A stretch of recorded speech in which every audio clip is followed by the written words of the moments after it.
The night I opened the safe my son told me never to touch, I felt something inside me break. For 20 years, that heavy box sat in my living room like a silent stranger. I promised him I'd never look inside. But after he died, I broke that promise. And what I found inside made my blood run cold. My son thought he was protecting me. Instead, he left me with the truth I never wanted to know.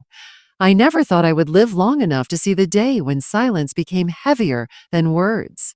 For years, my family knew me as the woman who laughed too easily, who sang while cooking, who found joy in the smallest of things. But deep inside, there was a question that haunted me, a weight I carried like a stone hidden in my chest: the safe. It sat in the far corner of my house under a sheet of dust and covered with a blanket no one ever touched. It wasn't even mine. It belonged to my son Daniel. Years ago, when he carried it in with the help of two men, I asked him, "What's in there, sweetheart?" He didn't meet my eyes. He just said, "Mom, please, don't ever open it. Not while I'm alive. Promise me." And because I loved him more than my own breath, I promised. But promises, they change when time changes. You see, I'm not telling you this as a woman in her prime. I'm telling you this as a grandmother, sitting in her rocking chair, with her hands that tremble when she buttons her sweater, with her eyes that have seen too much loss, too much mystery. My life was not simple, nor was Daniel's. What sat inside that safe was the echo of everything we ran from, everything we tried to bury. And one night, when the silence of the house pressed too hard against my ears, I walked to it. I remember how the key trembled in my hand. My knees were weak, my throat dry. That safe was more than metal. It was a coffin for secrets. I slid the key into the lock, turned it, and when it clicked open, my blood ran cold. But before I tell you what I saw, I need to take you back, because the safe did not appear out of nowhere. Its story began long before it entered my house. Its story began with my son and with the choices that shaped him and me and the generations before us. I was born in 1948, in a time when women weren't expected to dream too big. My father worked at the docks, and my mother, well, she was a quiet woman. Too quiet, some said. I think silence runs in my blood. My childhood was hard, but simple. We had little, yet we managed. Then I grew up, married young, and gave birth to Daniel. He was my light. He had the kind of smile that made you forget your pain, the kind of laugh that lit up a whole room. But even as a child, he carried something heavy in him, something he never spoke about. I remember one evening when he was 9, sitting by the window with a notebook in his lap. His eyes were far away. I asked him what he was writing. He quickly closed the notebook and said, Mom, just stories, stories." Years later, when he was a grown man, those stories became shadows that followed him home. He'd show up at my doorstep in the middle of the night, tired, restless, always looking over his shoulder. He never told me where he had been or why his hands shook when he poured himself a glass of water. And then one day, he brought in that safe. He was pale, sweating. His eyes darted around the house as if invisible eyes were watching him. I tried to hold his hand and say, "Oh, son, whatever this is, you don't have to carry it alone." But he pulled away. "Mom," he whispered, "if you love me." For 20 years, that safe sat in my house like an uninvited guest.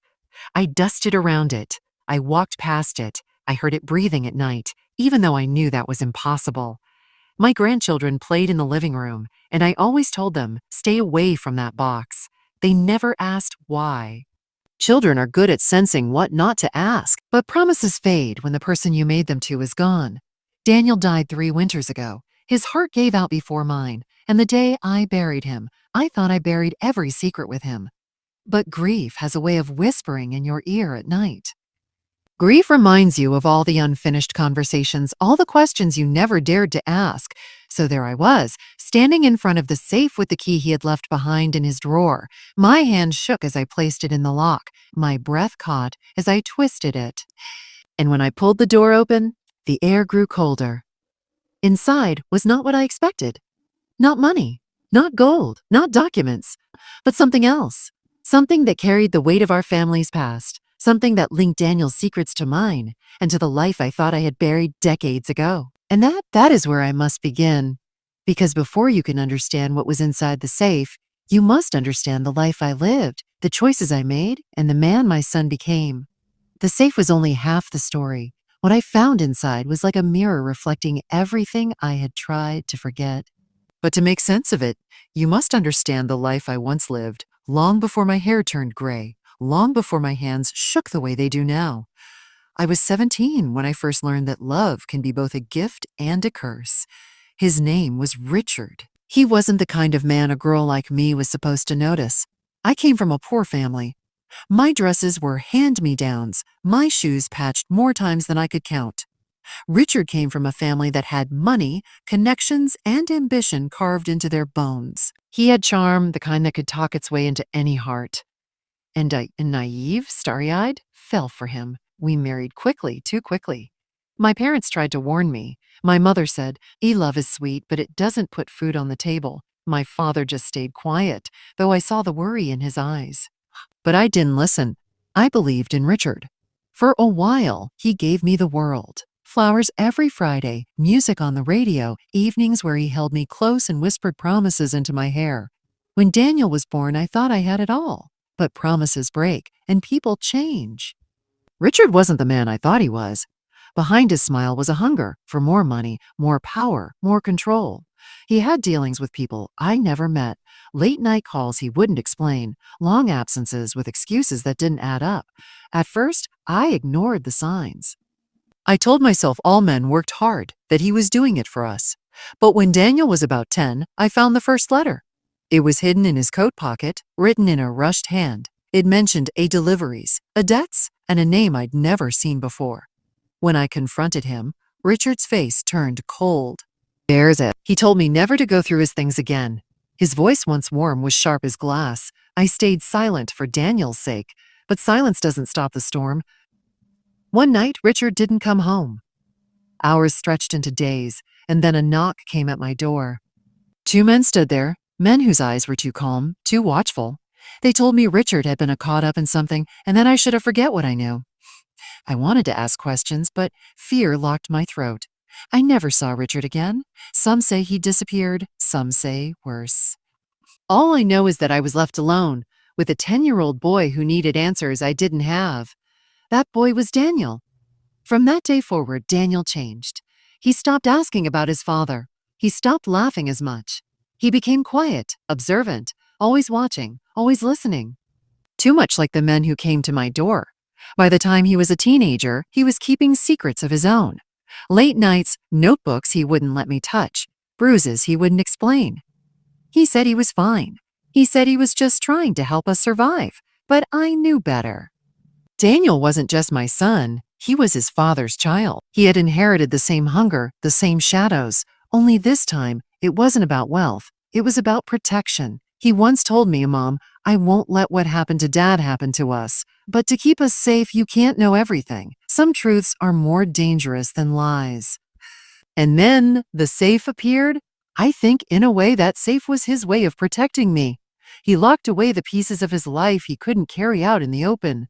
He buried his father's mistakes, his own choices, and everything that haunted him inside those steel walls. And yet, standing there years later with that door open, I realized he had also left me the very thing he feared most. Because inside that safe were not just objects. They were confessions, letters, photographs, and something far darker that I will tell you soon.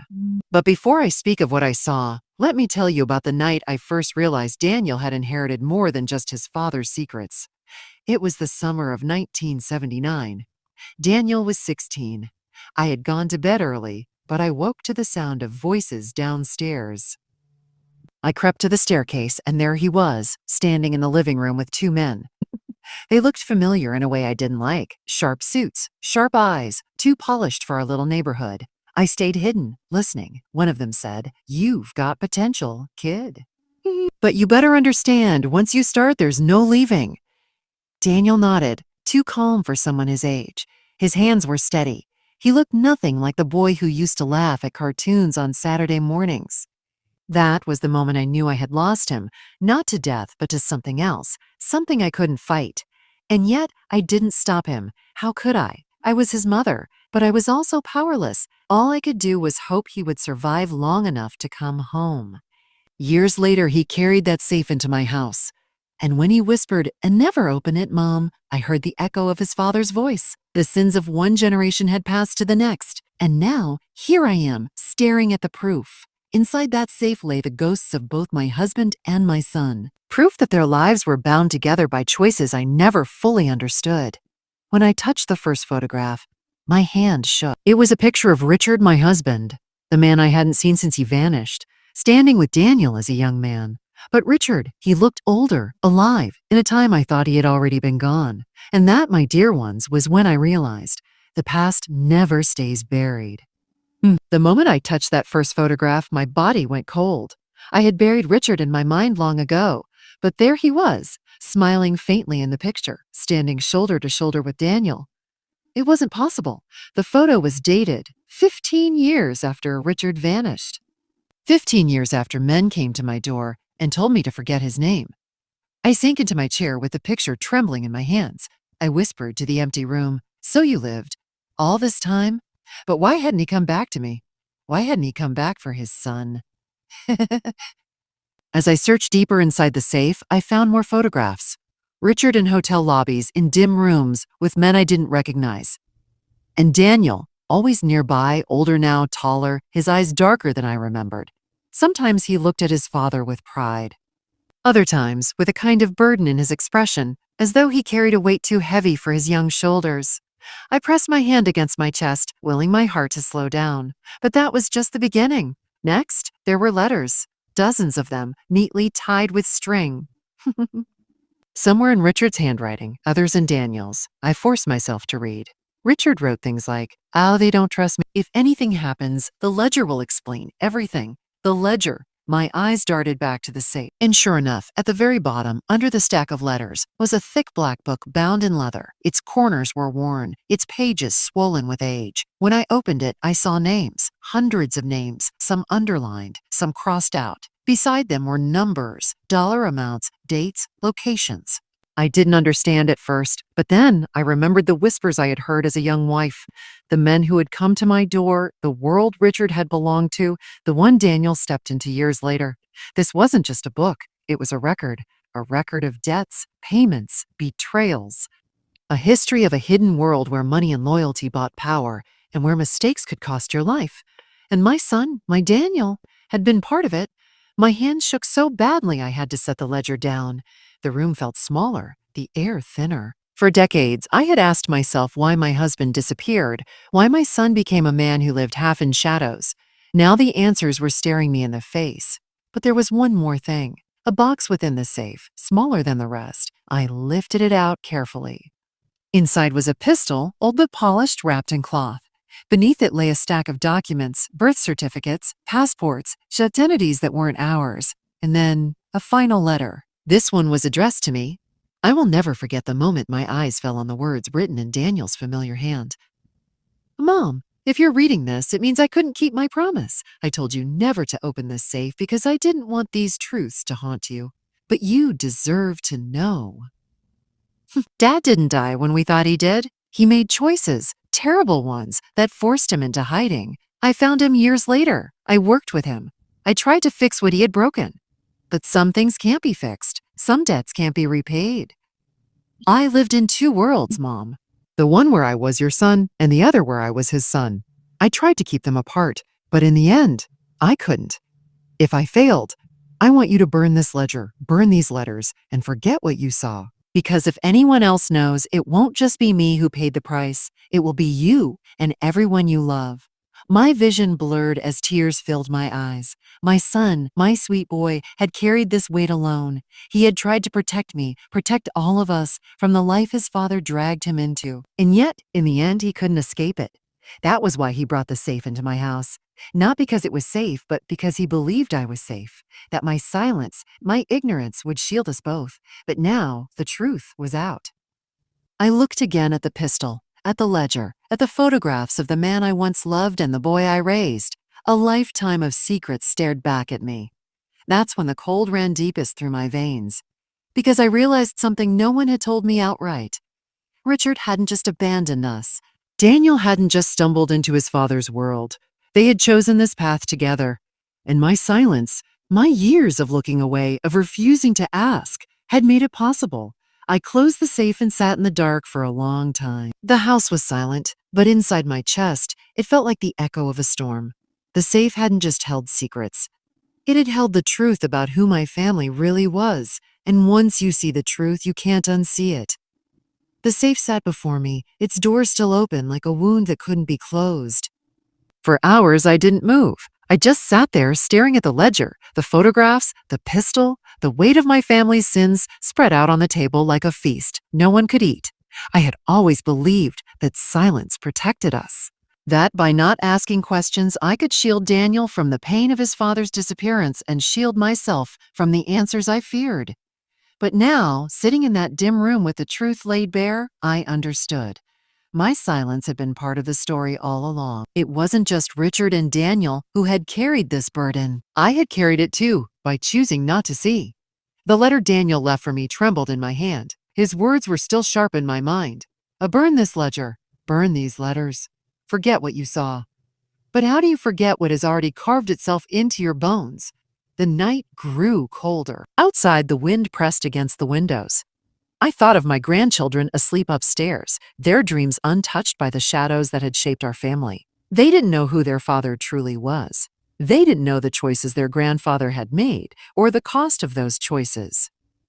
For a long time, I asked myself, should they know? Should I tell them? If I burned everything, the story would die with me. My grandchildren would grow up never knowing the truth.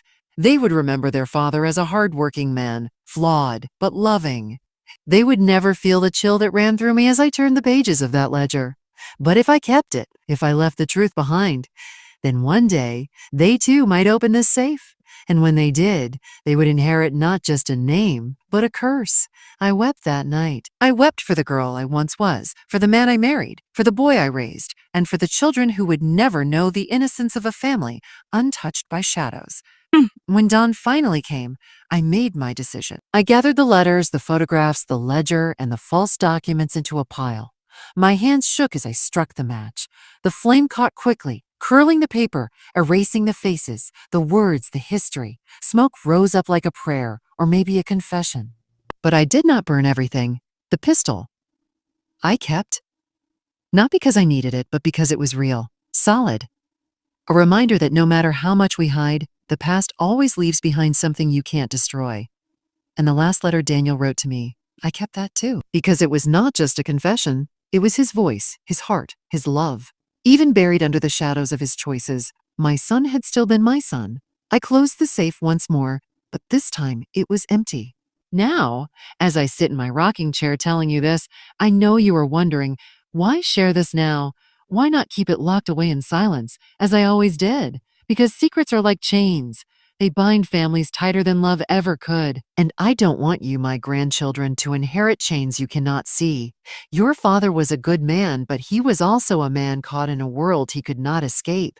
Your grandfather was charming, but his charm was a mask for darker hungers. And I was the thread between them, the silent witness who let it all unfold. You deserve to know who we really were. Not the stories whispered at holidays, not the laughter that filled the room while shadows stood at the door. You deserve the truth because truth is the only thing that can set you free from the past. But I will also tell you this. You are not your father's sins. You are not your grandfather's choices. You are your own. And if you learn anything from me, let it be this. Do not mistake silence for safety. Do not bury questions until they become graves. Ask, speak, live without the weight of secrets. Because I opened the safe my son told me never to touch, and what I saw inside made my blood run cold. But what froze me wasn't the pistol, or the ledger, or even the photographs. It was the realization that silence, my silence, had allowed it all to grow, and I do not want that silence to live on in you. So here I am, an old woman with shaking hands, passing the story to you. The safe is empty now, but my heart is lighter. The past may never truly stay buried. But maybe, just maybe, with truth spoken aloud, the future doesn't have to carry the same shadow.